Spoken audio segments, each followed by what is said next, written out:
Genesis 2, verse 24. Therefore shall a man leave his father and mother, and shall cleave unto his wife, and they shall be one flesh.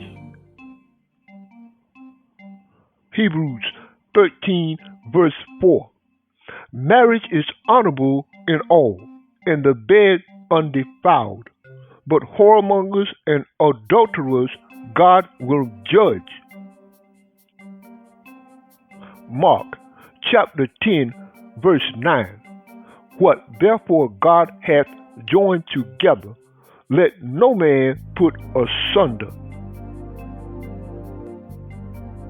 Isaiah 54, verse 5.